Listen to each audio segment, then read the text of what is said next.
వీళ్ళు సీటు ఇవ్వని నాయకులు వాళ్ళ సొంత సామాజిక వర్గం వాళ్ళు ఎవరికైతే మేలు చేశారో వాళ్ళందరూ పూనుకుంటే వైఎస్ఆర్సీపీ పార్టీ అంతర్జిల్లా అంతర్జోన్ అంతర్రాష్ట్ర బదిలీల ఈ పథకం పూర్తిగా ఘోర వైఫల్యం చెంది ప్రతికూల పవనాలు వీసే అవకాశం ఉందని రాజకీయ విశ్లేషకులు భావిస్తున్నారు.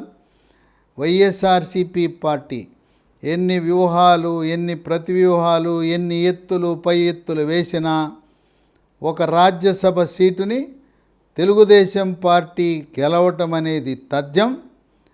ఈ అంతర్గత సంక్షోభం దాదాపు పార్టీలో ఉన్న ప్రతి ఒక్క నాయకుడు కూడా అసంతృప్తిగా ఉన్న తరుణంలో జనసేన తెలుగుదేశం పార్టీలతో త్వరలో భారతీయ జనతా పార్టీ కూడా జతకట్టి 2014లా ఘన విజయాన్ని సాధిస్తుందని విశ్లేషకులు భావిస్తున్నారు.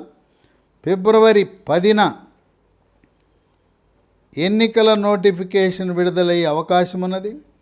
ఫిబ్రవరి 9న లోక్సభను రద్దు చేసి 10న నోటిఫికేషన్ ఇచ్చి మార్చి 10-15 మధ్యలో శాసనసభకు లోక్సభకు ఆంధ్రప్రదేశ్ రాష్ట్రంలో ఎన్నికలు జరిగి ఏప్రిల్ నెలాఖరు కానీ మే మొదటి వారంలో కానీ 8 దశల్లో జరిగిన లోక్సభ ఎన్నికల ఫలితాలను ప్రకటించటం, మే మొదటి వారంలో కేంద్ర ప్రభుత్వం కొత్తగా కొలువు తీరనున్నది.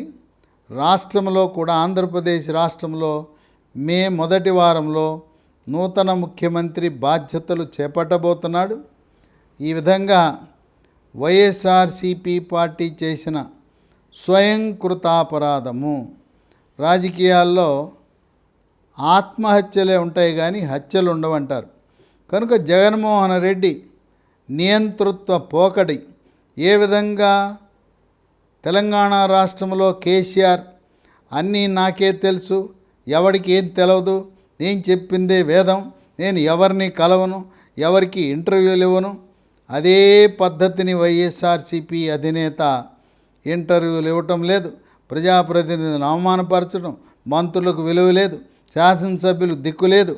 ఈ విధంగా సర్వం నేనే, ఏదైనా ఉంటే సజ్జల రామకృష్ణారెడ్డిని కలవండి, కనీసము కలవటానికి కూడా అవకాశం ఇవ్వని ముఖ్యమంత్రి మాకెందుకని ప్రజలు ప్రజాప్రతినిధులు వాపోతున్న తరుణంలో 2024 ఎన్నికల్లో ఒంటరి పోరాటంలో వైఎస్ఆర్సీపీ గెలవటము కష్టసాధ్యమని విశ్లేషకులు భావిస్తున్నారు.